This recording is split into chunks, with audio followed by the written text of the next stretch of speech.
Assalamualaikum warahmatullahi wabarakatuh. Halo semuanya, perkenalkan nama saya Pira Ferdiani. Saat ini saya sedang menempuh pendidikan di Sekolah Tinggi Ilmu Ekonomi Sultan Subang dengan program studi akuntansi semester 4. Di sini saya akan menjelaskan analisis rasio keuangan perusahaan studi kasus pada PT Singaraja Putra Tbk tahun 2022-2023. Tugas ini untuk memenuhi tugas akhir mata kuliah analisis laporan keuangan dengan dosen pengampu Ibu Trisandi Eka Putri SEMSI. Yang pertama, di sini ada rasio likuiditas. Fred Waston menyebutkan bahwa rasio likuiditas merupakan rasio yang menggambarkan kemampuan perusahaan dalam memenuhi kewajiban jangka pendeknya. Nah, jenis rasio likuiditas ini yang pertama yaitu rasio lancar. Rasio lancar merupakan rasio untuk mengukur kemampuan perusahaan dalam membayar kewajiban jangka pendek atau utang yang segera jatuh tempo pada saat ditagih secara keseluruhan. Dengan kata lain, seberapa banyak aktiva lancar yang tersedia untuk menutupi kewajiban jangka pendek segera jatuh tempo. Nah, rumusnya yaitu current ratio sama dengan aktiva lancar dibagi utang lancar. Nah, dapat dilihat ya dalam laporan keuangan ini.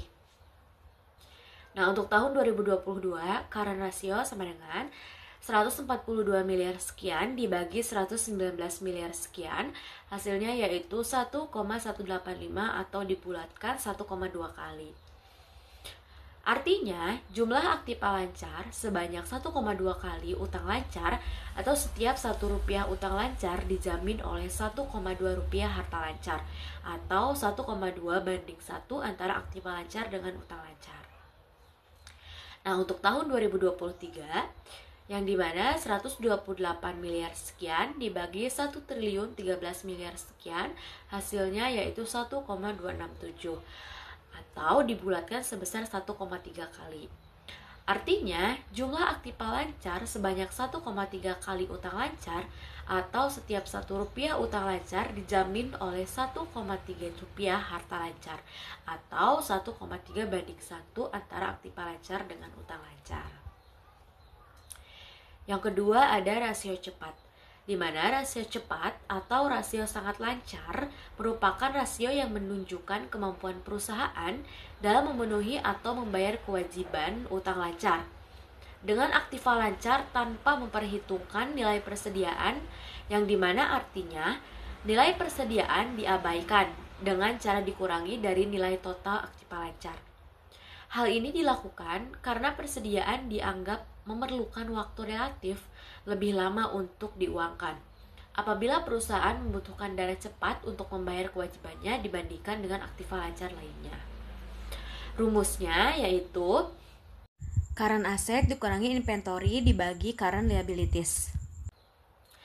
Nah, dapat dilihat ya dalam laporan keuangan ini untuk tahun 2022 yaitu 142 miliar sekian dikurangi 76 miliar sekian dibagi 119 miliar sekian, hasilnya yaitu 65 miliar sekian dibagi 119 miliar sekian, hasilnya yaitu 0,0546 atau dibulatkan sebesar 0,6 kali.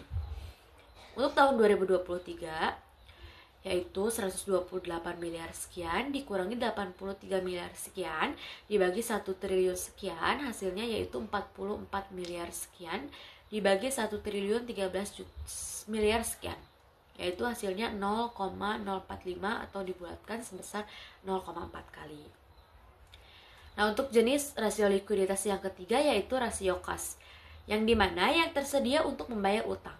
Ketersediaan uang kas dapat ditunjukkan dari ketersediaannya dana kas atau yang setara dengan kas seperti rekening giro atau tabungan di bank. Nah, dapat dikatakan rasio ini menunjukkan kemampuan sesungguhnya bagi perusahaan untuk membayar utang-utang jangka pendeknya. Rumusnya yaitu kas rasio sama dengan kas dan bank dibagi current liabilitas.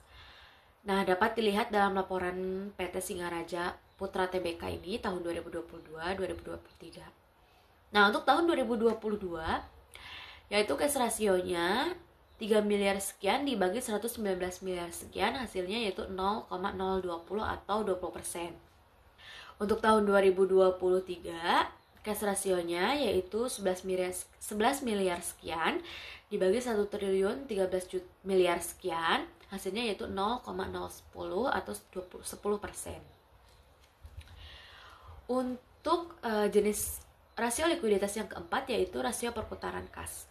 Menurut James, rasio perputaran kas berfungsi untuk mengukur tingkat kecukupan modal kerja perusahaan yang dibutuhkan untuk membayar tagihan dan membiayai penjualan.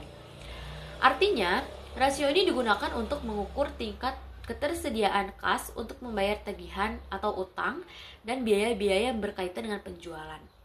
Rumusnya yaitu rasio perputaran kas sama dengan penjualan bersih dibagi modal kerja. Nah, dapat dilihat ya dalam laporan keuangan PT Singaraja Putra Tbk ini. Nah, untuk tahun 2022 yang dimana rasio perputaran kasnya sama dengan 413 miliar sekian dibagi 280 miliar sekian, hasilnya yaitu 1,48 atau dibulatkan sebesar 1%. Untuk tahun 2023 rasio perputaran kasnya sama dengan 297 miliar sekian dibagi 623 miliar sekian, hasilnya yaitu 0,48 yang dibulatkan sebesar 0%. Nah, yang kelima ada inventory to net working capital. Inventory to net working capital yang dimana merupakan rasio yang digunakan untuk mengukur atau membandingkan antara jumlah persediaan yang ada dengan modal kerja perusahaan. Modal kerja tersebut terdiri dari pengurangan antara aktiva lancar dengan utang lancar. Nah, rumusnya yaitu inventory to NWC sama dengan inventory dibagi current asset dikurangi current liabilitas. Nah, dapat dilihat ya dalam laporan keuangan ini. Nah, untuk tahun 2022 yaitu sebesar 76 miliar sekian dibagi 142 miliar sekian dikurangi 119 miliar sekian, hasilnya yaitu 76 miliar sekian dibagi 22 miliar sekian, hasilnya yaitu 3,447 atau dibulatkan sebesar 345%. Untuk tahun 2023 yaitu sebesar 83 miliar sekian dibagi 128 miliar sekian dikurangi 1 triliun 13 miliar sekian, hasilnya yaitu 83 miliar sekian dibagi 885 miliar sekian, hasilnya yaitu 0,094 atau dibulatkan sebesar 9%. Nah, dapat dilihat dari hasil pengukurannya, lihat ya dalam tabelnya. Nah, di sini untuk standar industrinya hanya asumsi saya saja ya. Nah, untuk rasio lancarnya dapat dilihat dari tabel terjadi penurunan sebanyak 1,2 kali. Hal ini dapat dikatakan memuaskan karena berada di atas rata-rata industri. Nah, untuk tahun 2023 juga memuaskan karena berada di atas rata-rata industri. Yang kedua yaitu hasil rasio cepat. Dari tahun 2022 ke tahun 2023 juga mengalami perubahan atau penurunan jika semula pada tahun 2022 rasio cepatnya sebesar 0,6 kali, pada tahun 2023 turun menjadi 0,4 kali. Jika standar rata-rata industri untuk quick ratio adalah 0,3 kali, kondisi perusahaan dapat dikatakan cukup memuaskan untuk kedua tahun tersebut walaupun terjadi penurunan. Yang ketiga yaitu hasil pengukuran rasio kas. Dari tahun 2022 ke tahun 2023 juga mengalami penurunan. Jika semula pada tahun 2022 rasio kas sebanyak 20%, pada tahun 2023 turun menjadi 10%. Nah, jika rata-rata industri rasio kas 50%, perusahaan berada dalam keadaan kurang baik karena masih di bawah rata-rata industri. Ingat ya, rata-rata industri ini saya mengasumsikan hanya asumsi saya saja. Yang keempat, hasil pengukuran rasio perputaran kas dari tahun 2022 ke tahun 2023 ini juga mengalami penurunan. Jika semula pada tahun 2022 rasionya sebesar 1%, pada tahun 2023 turun menjadi 0%. Ini berarti perusahaan belum mampu untuk menutupi biaya-biaya perusahaan. Jika rata-rata industri rasio perputaran kas ini sebesar 2%, kondisi perusahaan tahun 2022 dan tahun 2023 tidak memuaskan karena masih di bawah rata-rata industri. Yang kelima, hasil pengukuran inventory to net working capital dari tahun 2022 ke tahun 2023 mengalami penurunan yang sangat drastis. Nah, jadi jika standar rata-rata industri inventory to net working capitalnya sebesar 346%, rasio perusahaan ini untuk tahun 2022 dinilai kurang baik meski tidak terlalu jauh dari rata-rata industri. Sementara itu, rasio untuk tahun 2023 sangat kurang baik karena sangat jauh di atas rata-rata industri.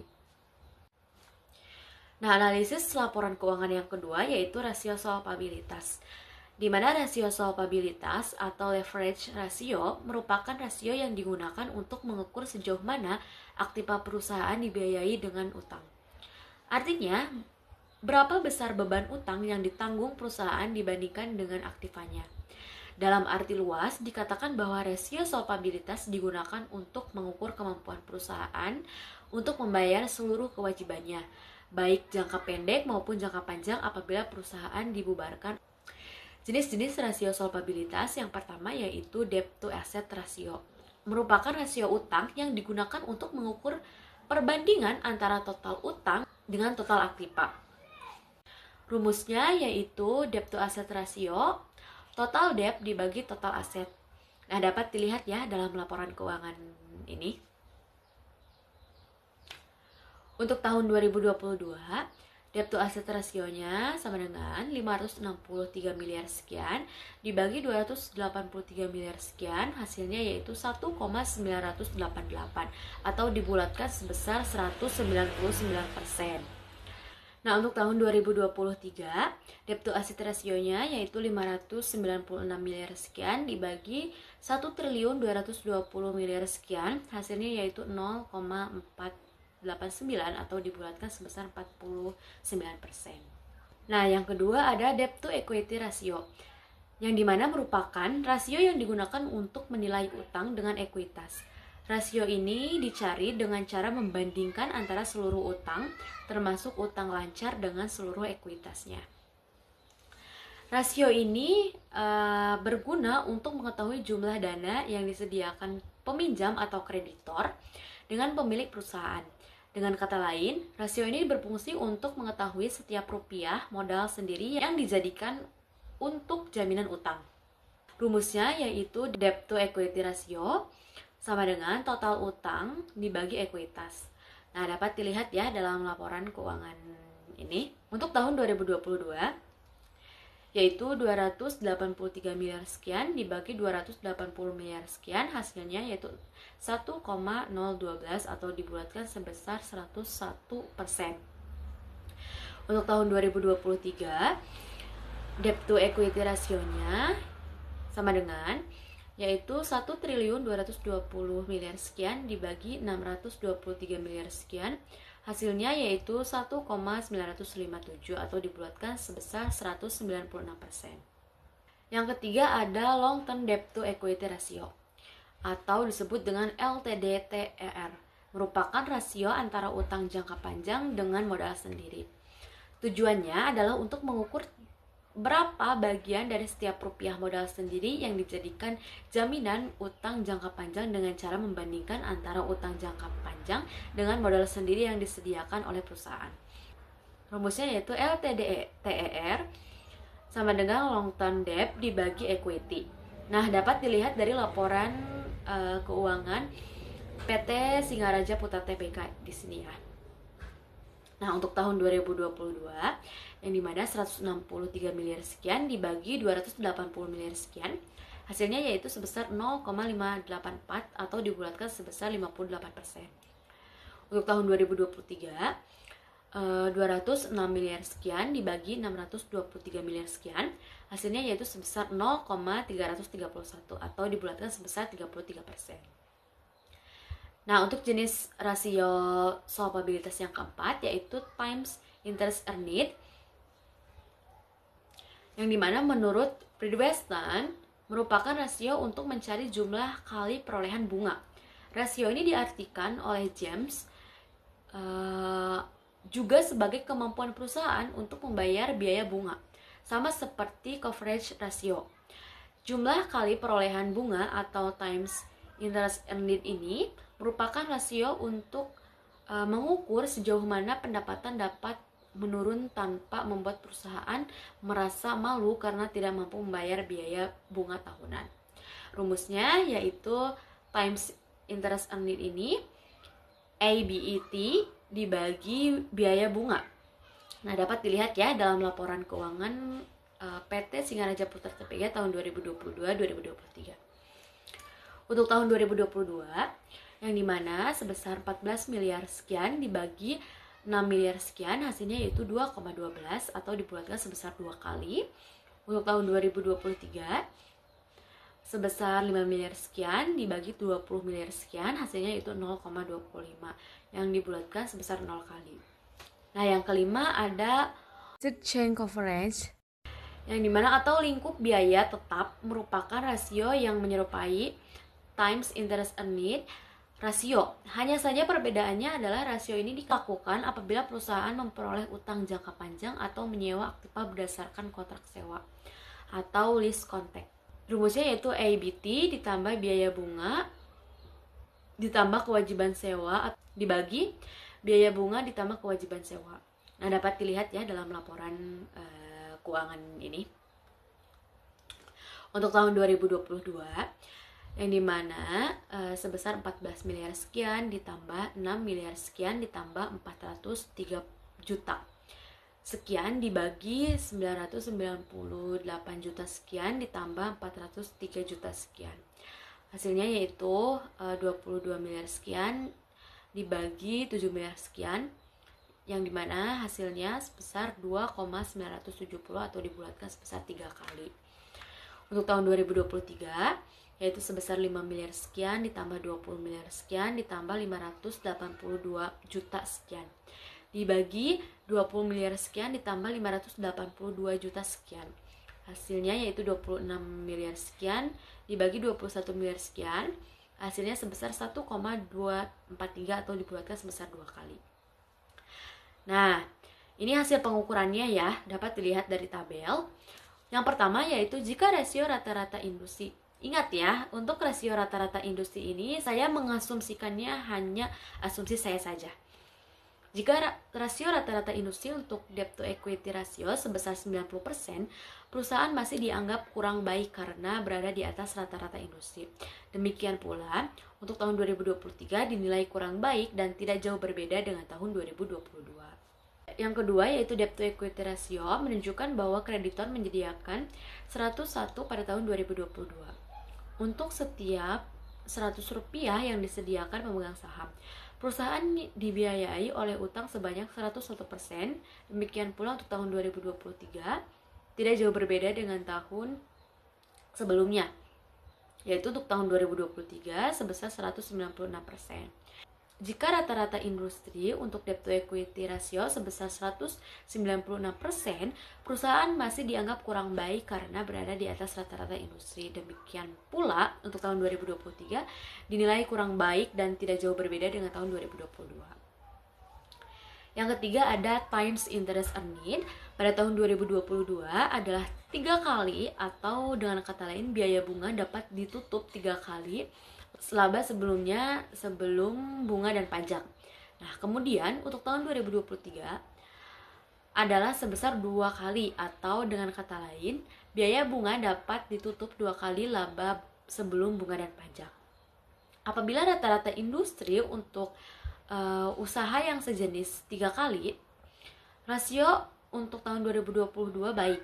Akan tetapi untuk tahun 2023 dinilai kurang baik karena di bawah rata-rata industri sebesar 3 kali. Hal ini akan menyulitkan perusahaan untuk memperoleh pinjaman di kemudian hari. Yang keempat, seandainya rata-rata industri untuk fixed charge coverage ini adalah 3 kali, untuk tahun 2022 sebesar 3 kali, dan ini dinilai cukup baik karena masih berada di atas rata-rata industri, sehingga memudahkan perusahaan untuk memperoleh pinjaman. Sementara itu untuk tahun 2023 dengan rasio hanya 2 kali dianggap kurang baik karena masih di bawah rata-rata industri dan tentunya menyulitkan perusahaan untuk memperoleh pinjaman. Nah, yang ketiga, analisis rasio yang ketiga yaitu rasio aktivitas. yang dimana rasio aktivitas merupakan rasio yang digunakan untuk mengukur aktivitas perusahaan dalam menggunakan aktiva yang dimilikinya. Jenis-jenis rasio aktivitas ini yang pertama yaitu perputaran piutang atau receivable turnover, yang dimana merupakan rasio yang digunakan untuk mengukur berapa lama penagihan piutang selama satu periode atau berapa kali dana yang ditanam dalam piutang ini berputar dalam satu periode. Rumusnya yaitu penjualan kredit dibagi piutang. Nah, dapat dilihat ya dalam laporan PT Singaraja Putra Tbk tahun 2022-2023. Nah, untuk tahun 2022 yaitu sebesar 413 miliar sekian dibagi 40 miliar sekian ditambah 99 juta sekian. Yaitu sebesar setelah kita hitung hasilnya yaitu 413 miliar sekian dibagi 40 miliar sekian, hasilnya yaitu 10,29 atau dibulatkan sebesar 10 kali. Nah, untuk tahun 2023 yaitu sebesar 297 miliar sekian dibagi 22 miliar sekian ditambah 63 juta sekian. Hasilnya yaitu 297 miliar sekian dibagi 22 miliar sekian. Hasilnya yaitu 13,07 atau dibulatkan sebesar 13 kali. Nah, artinya perputaran piutang untuk tahun 2022 adalah 10 kali dibandingkan penjualan dari perputaran piutang untuk tahun 2023 adalah 13 kali dibandingkan penjualan. Yang kedua, jenis rasio aktivitas yang kedua yaitu hari rata-rata penagihan piutang. Yang dimana bagi bank yang akan memberikan kredit perlu juga menghitung hari rata-rata penagihan piutang atau day of receivable. Nah, hasil perhitungan ini menunjukkan jumlah hari, yaitu berapa hari piutang tersebut rata-rata tidak dapat ditagih. Nah, untuk menghitung hari rata-rata penagihan piutang ini dengan rumus day of receivable sama dengan piutang rata-rata dikali 360 dibagi penjualan kredit. Nah, untuk tahun 2022 yaitu 360 dibagi 10, ini 10 dari hasil receivable turnover ya, yang di atas tadi, perhitungan di atas. Hasilnya yaitu sebesar 36 hari. Untuk tahun 2023 tadi rumusnya juga sama, yang dimana 360 dibagi 13 hari, hasilnya yaitu 28 hari. Nah, untuk jenis rasio aktivitas yang ketiga yaitu perputaran persediaan atau inventory turnover, yang dimana perputaran persediaan merupakan rasio yang digunakan untuk mengukur berapa kali dana yang ditanam dalam persediaan. Ini berputar dalam suatu periode. Dapat diartikan bahwa perputaran persediaan merupakan rasio yang menunjukkan berapa kali jumlah barang persediaan diganti dalam satu tahun. Nah, semakin kecil rasio ini, semakin jelek, demikian pula sebaliknya. Nah, rumusnya yaitu inventory turnover sama dengan penjualan dibagi persediaan. Nah, dapat dilihat ya dalam laporan keuangan PT Singaraja Putra Tbk. Nah, untuk tahun 2022 sebesar 413 miliar sekian dibagi 76 miliar sekian, hasilnya yaitu sebesar 5,405 atau dibulatkan sebesar 5 kali. Untuk tahun 2023 yaitu sebesar 297 miliar sekian dibagi 83 miliar sekian, hasilnya yaitu sebesar 3,559 atau dibulatkan sebesar 4 kali. Nah, jenis rasio aktivitas yang keempat yaitu day of inventory, yang dimana rasio ini digunakan untuk mengetahui hari rata-rata persediaan tersimpan di gudang. Nah, kemudian untuk mengetahui berapa hari rata-rata persediaan tersimpan dalam gudang dapat dicari dengan membagikan jumlah hari dalam satu tahun dibagi perputaran persediaan, yaitu rumusnya 360 dibagi inventory turnover. Inventory turnover itu yang barusan kita hitung di atas ya.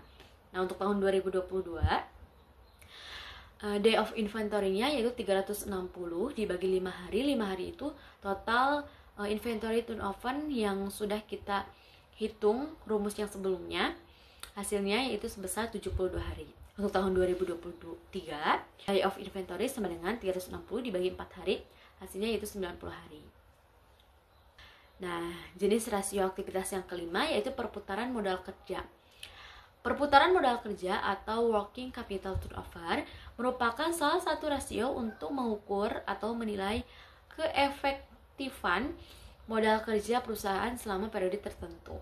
Artinya, seberapa banyak modal yang berputar selama satu periode atau dalam suatu periode. Rumusnya, perputaran modal kerja sama dengan penjualan bersih dibagi modal kerja.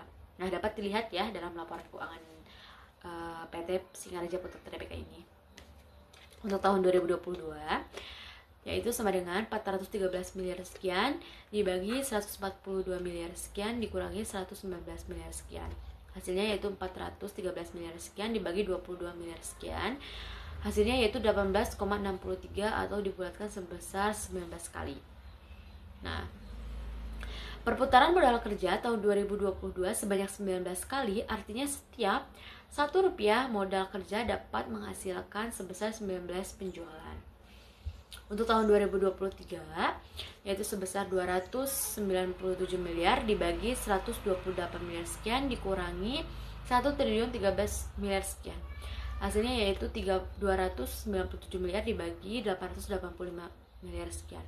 Hasilnya yaitu 0,34 atau dibulatkan sebesar 34 kali. Nah, jenis rasio aktivitas yang keenam yaitu fixed asset turnover, yang dimana merupakan rasio yang digunakan untuk mengukur berapa kali dana yang ditanamkan dalam aktiva tetap berputar dalam satu periode, atau dengan kata lain untuk mengukur apakah perusahaan sudah menggunakan kapasitas aktiva tetap sepenuhnya atau belum. Rumusnya yaitu penjualan atau sales dibagi total aktiva tetap. Nah, dapat dilihat ya dalam laporan keuangan ini. Untuk tahun 2022 yaitu sebesar 413 miliar sekian dibagi 421 miliar sekian. Hasilnya yaitu 0,98 atau dibulatkan sebesar 1 kali. Untuk tahun 2023 yaitu sebesar 297 miliar sekian dibagi 467 miliar sekian, atau sebesar yang hasilnya sebesar 0,64 dibulatkan sebesar 1 kali. Nah, yang ketujuh ada total asset turnover, yang dimana merupakan rasio yang digunakan untuk mengukur perputaran semua aktiva yang dimiliki perusahaan dan mengukur berapa jumlah penjualan yang diperoleh tiap rupiah aktiva. Rumusnya yaitu penjualan dibagi total aktiva. Untuk tahun 2022, nah ini dapat dilihat ya nominalnya dari laporan keuangan PT Singaraja Putra Tbk. Untuk tahun 2022 yaitu sebesar 413 miliar sekian dibagi 563 miliar sekian, atau hasilnya sebesar 0,73 yang dibulatkan sebesar 0,7 kali. Untuk tahun 2022 yaitu hasilnya sebesar 297 miliar sekian dibagi 596 miliar sekian, hasilnya sebesar 0,50 atau dibulatkan sebesar 0,5 kali. Nah, perputaran total aktiva tahun 2022 sebanyak 0,7 kali, artinya setiap Rp1 aktiva tetap dapat menghasilkan 0,7 penjualan. Perputaran total aktiva tahun 2023 sebanyak 0,5 kali, artinya setiap Rp1 aktiva tetap dapat menghasilkan 0,5 penjualan. Nah, untuk hasil pengukurannya dapat dilihat dari tabel ya. Yang pertama, receivable turnover-nya atau perputaran piutang tahun 2022 ke tahun 2023 meningkat, yaitu dari 10 kali menjadi 13 kali. Ini berarti semakin baik karena modal kerja yang tertanam semakin kecil. Sementara itu rata-rata industri sebesar 12,5 kali, yang berarti peningkatan terjadi melebihi rata-rata industri. Yang kedua, yaitu rasio day of receivable, juga baik untuk tahun 2022 selama 36 hari dari 2023. Selama 28 hari karena kurang dari 60 hari. Artinya perusahaan mampu melakukan penagihan secara cepat atau tepat waktu. Namun, sebagai pembanding, perlu terlebih dulu dilihat syarat-syarat kredit yang diberikan. Apakah 2/10 net 30 atau 2/10 net 60. Jika syarat yang pertama berlaku pada tahun 2022, kelebihan atau melebihi tanggal jatuh tempo yaitu sebesar 6 hari. Namun, apabila syarat yang kedua berlaku, hari rata-rata penagihan piutang dapat dikatakan cukup baik. Ingat ya, ini rata-rata industri hanya asumsi saya saja. Yang ketiga, rasio inventory turnover terlihat terjadi penurunan 5 kali pada tahun 2022 dan turun 4 kali di tahun 2023. Sementara itu, rata-rata industri untuk inventory turnover adalah 5 kali. Maka perusahaan dikatakan menurun pada tahun 2023 karena di bawah rata-rata industri. Yang keempat, untuk rasio working capital turnover terjadi kenaikan dari tahun 2022 ke tahun 2023, yaitu 19 kali menjadi 34 kali. Jika rata-rata industrinya yaitu 35 kali, rasio perusahaan ini untuk tahun 2022 adalah 19 kali dan tahun 2023 adalah 34 kali. Kurang baik karena masih di bawah rata-rata industri. Yang kelima, untuk rasio fixed asset turnover sama dari tahun 2022 sebesar 1 kali. Kedua rasio ini kurang baik karena masih di bawah rata-rata industri. Artinya penggunaan aktiva oleh perusahaan kurang efisien dibandingkan dengan perusahaan lain. Yang ketujuh, sementara itu, untuk rasio total aset turnover juga terjadi penurunan di mana semula tahun 2022 sebesar 0,7 kali. Turun pada tahun 2023 menjadi 0,5 kali. Sementara itu, rata-rata industri total aset dan turnover adalah 2 kali. Maka, rasio perusahaan beroperasi kurang baik. Artinya perusahaan menggunakan aktivanya kurang efisien dibandingkan dengan perusahaan lain. Nah, analisis rasio yang keempat yaitu rasio profitabilitas, yang dimana rasio profitabilitas merupakan rasio untuk menilai kemampuan perusahaan dalam mencari keuntungan. Rasio ini juga memberikan ukuran tingkat efektivitas manajemen suatu perusahaan. Hal ini ditunjukkan oleh laba yang dihasilkan dari penjualan dan pendapatan investasi. Intinya adalah penggunaan rasio ini menunjukkan efisiensi perusahaan. Jenis-jenis rasio profitabilitas ini yang pertama yaitu profit margin on sales, yang dimana merupakan salah satu rasio yang digunakan untuk mengukur margin laba atas penjualan.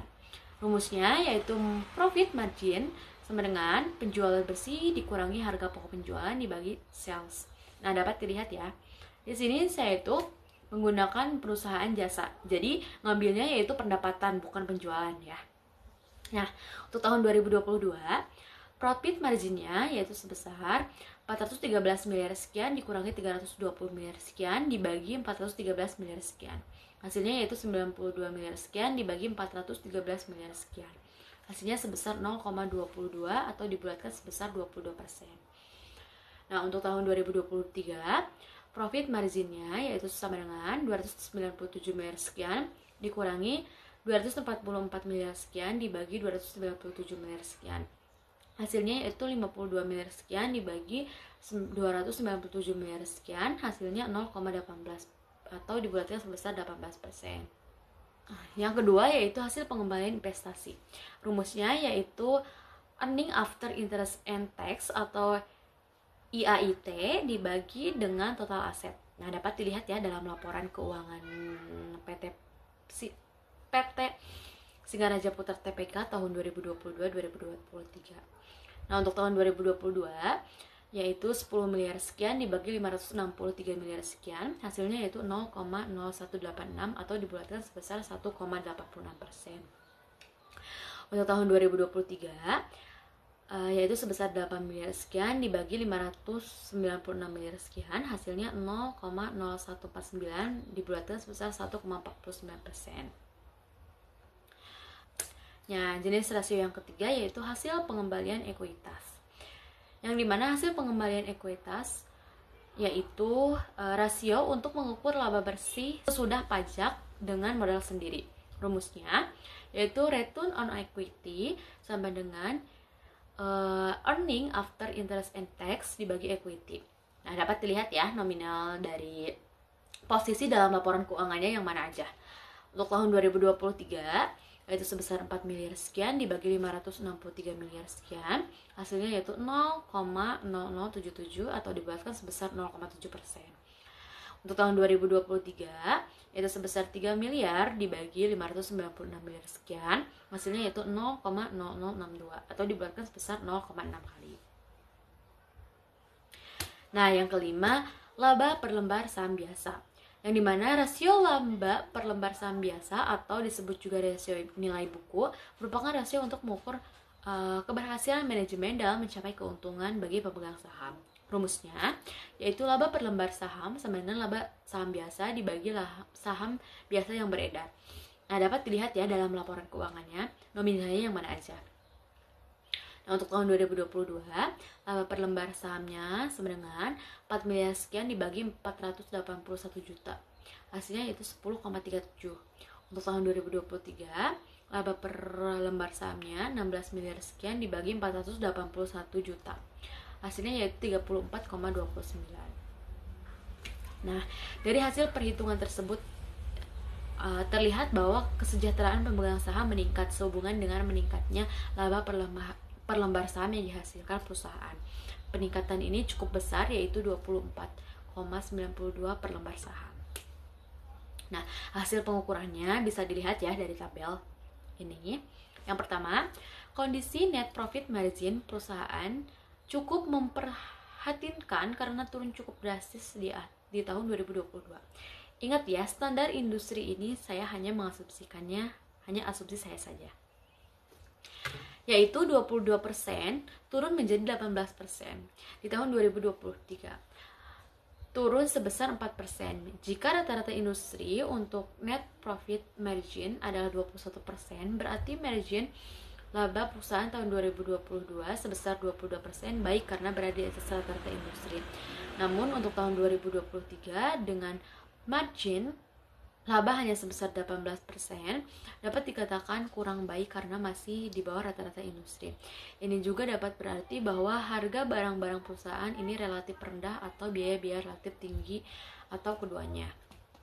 Yang kedua, kondisi ROI juga menurun, yaitu sebesar 0,37%, di mana tahun 2022 yang diperoleh 1,86%. Namun pada tahun 2023 turun menjadi 1,49%. Jika rata-rata industri untuk return on investment ini adalah sebesar 30%, berarti margin laba perusahaan tahun 2022 sebesar 1,86%, yang dimana baik. Untuk tahun 2023 dengan rasio sebesar 1,49%, kondisinya kurang baik karena masih di bawah rata-rata industri. Rendahnya rasio ini dibebankan rendahnya margin laba karena rendahnya perputaran aktiva. Nah, tidak jauh beda dengan ROI, kondisi ROE juga mengalami penurunan yaitu sebesar 0,7%. Dari semula tahun 2022 sebesar 0,6% pada tahun 2023. Jika rata-rata industri untuk return on equity ini adalah 0,3%, berarti kondisi perusahaan baik untuk tahun 2022 maupun tahun 2023. Dalam kondisi yang baik, hal ini disebabkan kondisi tersebut berada di atas rata-rata industri. Kondisi laba per lembar saham juga menurun dari tahun 2022 ke tahun 2023. Dari hasil perhitungan tersebut, yang dimana terlihat bahwa kesejahteraan pemegang saham meningkat. Peningkatan ini cukup lumayan besar, yaitu sebesar 23,92 per lembar saham. Artinya kemampuan perusahaan untuk mencari keuntungan dapat dikatakan berhasil. Baik, terima kasih penjelasan dari saya. Semoga bermanfaat untuk kalian semua. Wassalamualaikum warahmatullahi wabarakatuh.